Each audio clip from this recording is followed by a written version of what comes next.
ابن عبد الملک نے کہا کہ میں ہشام ہوں، اس علاقے کا حکمراں ہوں، خلیفہ ہوں۔ جواب دیا چلو الحمدللہ آج آپ سے ملاقات ہو گئی، ٹھیک ہے طواف کر لیا جائے۔ سالم ابن عبداللہ نے زیادہ لفٹی نہیں دی۔ تیسرے چکر میں ہشام نے کہا سالم ابن عبداللہ تمہاری حالت دیکھ کر کچھ مدد کرنے کو دل کرتا ہے، بتاؤ تمہیں کس چیز کی ضرورت ہے؟ اگر کسی چیز کی ضرورت ہو تو لسٹ دے دینا، آپ کے گھر پہنچا دی جائیں گی۔ سالم ابن عبداللہ نے کیا جواب دیا؟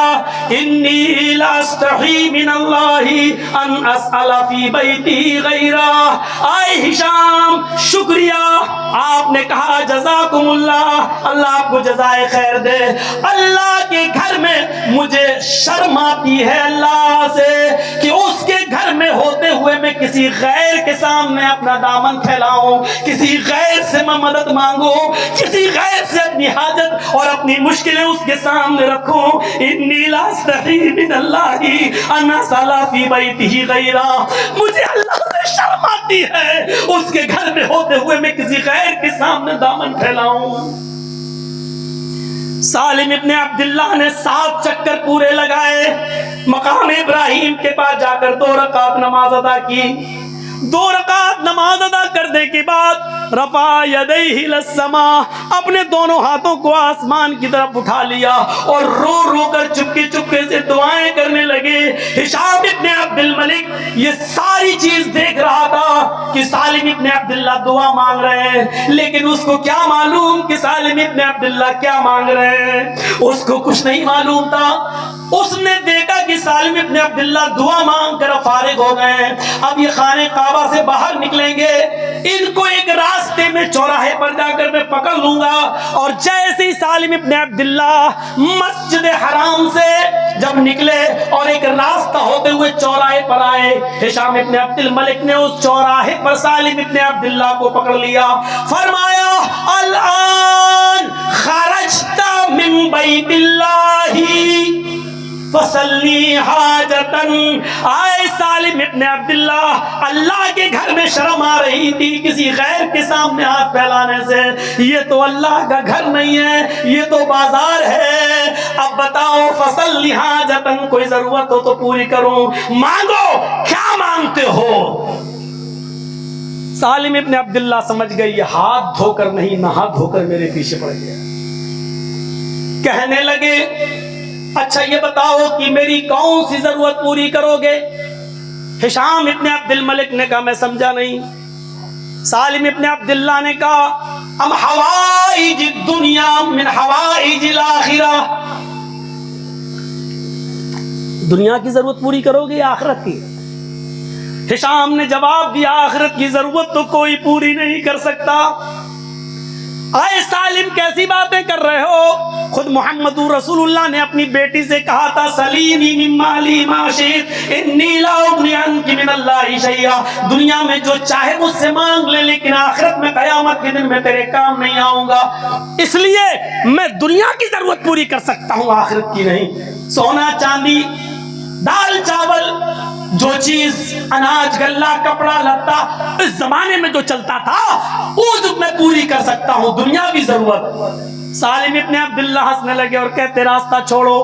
کہا میں راستہ نہیں چھوڑوں گا، آج تمہیں مجھ سے اپنی ضروریات کا سوال کرنا ہوگا، میں چاہوں تو اپنی مرضی سے بھی بہت سی چیزیں بھیج سکتا ہوں، لیکن مجھے پتا نہیں ان ضرورتوں میں تمہیں ضرورت کس چیز کی ہو اور وہ چیز ہم نہ بھیج سکیں، اس لیے لسٹ بتاؤ کس چیز کی ضرورت ہے۔ سالم ابن عبداللہ چیخ پڑے ہشام تم کیا چاہتے ہو کہ میں تم سے دنیا مانگوں؟ کیا یہ دنیا میں زندہ نہیں تھے؟ کیا دنیا سے کنارہ کشی اختیار کر لی تھی؟ کیا جنگل میں چلے گئے تھے اللہ کی وظیفہ پڑھنے کے لیے؟ کیا اپنی بیوی اور بچے کے لیے کمایا نہیں کرتے تھے؟ لیکن پھر بھی کہہ رہے ہیں تم چاہتے ہو کہ میں تم سے دنیا مانگوں؟ ہشام نے کہا کہ دنیا کی جو ضرورت ہو بتاؤ میں پوری کروں گا۔ کہا سالم تم نے اے ہشام تم نے غور نہیں کیا؟ کیسا؟ خانہ کعبہ کا طواف کرنے کے بعد میں نے کیا کیا؟ کہا تم نے 2 رکعت نماز پڑھی، اس کے بعد کیا کیا؟ کہا دونوں ہاتھ اٹھا کر تم نے دعا مانگی۔ دیکھا تھا؟ ہاں۔ تو بتاؤ میں نے اپنے رب سے کیا مانگا؟ کیا سوال کر رہے ہیں؟ بتاؤ میں نے اپنے رب سے کیا مانگا؟ ہشام کہتا یہ میں کیا جانوں؟ آپ آہستہ آہستہ رو رو کر دعا کر رہے تھے، آپ جانتے اور آپ کا رب جانتا ہے آپ نے کیا مانگا، یہ آپ جانتے ہیں، اور آپ نے رب سے کیا مانگا آپ کا رب جانتا ہے۔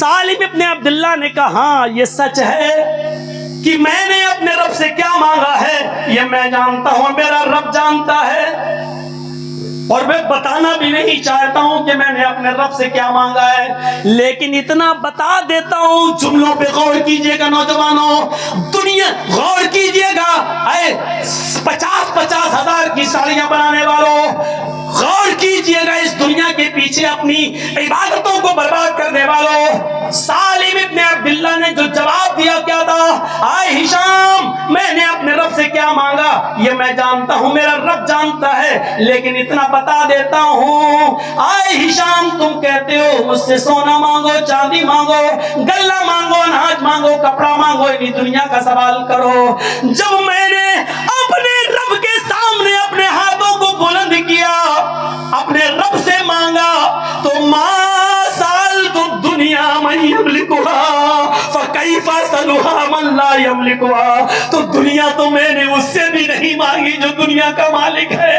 جب میں نے ہاتھ اٹھا کر اللہ کو پکارا تو دنیا کا سوال تو میں نے اس سے بھی نہیں کیا، سونا اور چاندی، کپڑا اور لتا تو میں نے اس سے بھی نہیں مانگا، ہیرے اور جواہرات تو میں نے اس سے بھی نہیں مانگے جو دنیا کا مالک ہے۔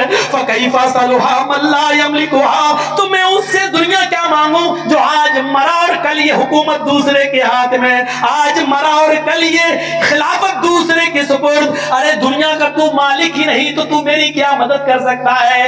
دنیا تو میں نے اس سے بھی نہیں مانگی جو دنیا کا مالک ہے۔ میرے بھائیوں غور کرو، صحابہ کے دل میں دنیا کی یہ حیثیت نبی اکرم کی تعلیم کی وجہ سے پیدا ہوئی تھی، تو خود محمد رسول اللہ کے دل میں دنیا کی حیثیت کیا رہی ہوگی؟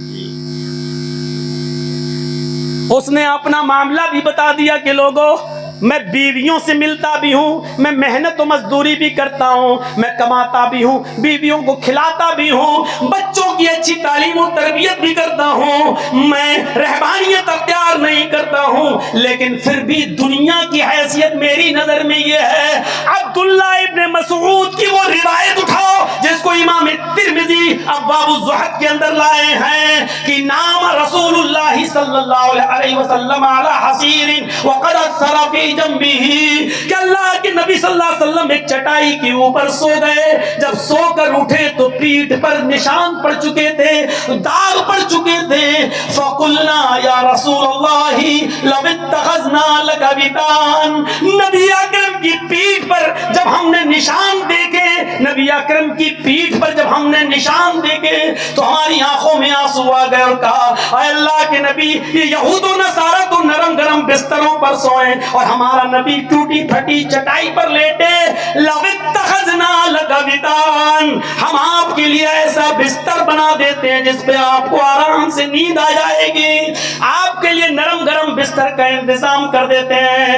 نرم گرم بستر پر لیٹنا منع نہیں ہے، صوفے پر لیٹنا منع نہیں ہے، گدے پر لیٹنا منع نہیں ہے، لیکن اللہ کے نبی صلی اللہ علیہ وسلم نے اس کے جواب میں عبداللہ ابن مسعود کو جو جواب دیا وہ جواب یہ تھا، اے عبداللہ تم میرے لیے نرم گرم بستر کا انتظام کرنا چاہتے ہو، مالی ولی دنیا مانا فی الدنیا الا کراکب استظل تحت شجرہ، اے عبداللہ میں تو اس دنیا میں ایک مسافر کی طرح ہوں جو تھکا ہے اور تھک کر چور ہو گیا اور کوئی سایہ دار درخت کے نیچے تھوڑی دیر آرام کرنے کے لیے بیٹھ گیا، ثم راحا تھوڑا آرام کیا، وترکھا اور اس سایہ دار درخت کو چھوڑ کے چلا گیا۔ جس طرح تھکا ہوا مسافر اس پیڑ کے نیچے ہمیشہ نہیں رہتا، میں بھی اس دنیا میں ہمیشہ کے لیے نہیں آیا ہوں، چند دنوں کے لیے آیا ہوں، تو پھر میرے لیے کیا ہے دنیا؟ مجھے کوئی ضرورت نہیں اس نرم گرم بستر کی، اگر نرم گرم بستر کا انتظام کر دو اور پھر میں تہجد میں نہ اٹھ سکوں تو پھر فائدہ کیا ہے؟ فجر کی نماز جماعت سے ادا نہ کر سکوں تو پھر فائدہ کیا ہے؟ تو میرے پیارے ساتھیوں اس تعلیم کا اثر سالم ابن عبداللہ پر یہ پڑا تھا کہ وہ ہشام سے کہہ رہے تھے کہ ما سالت الدنیا من یملکھا، ارے دنیا تو میں نے اس سے بھی نہیں مانگی جو دنیا کا مالک ہے۔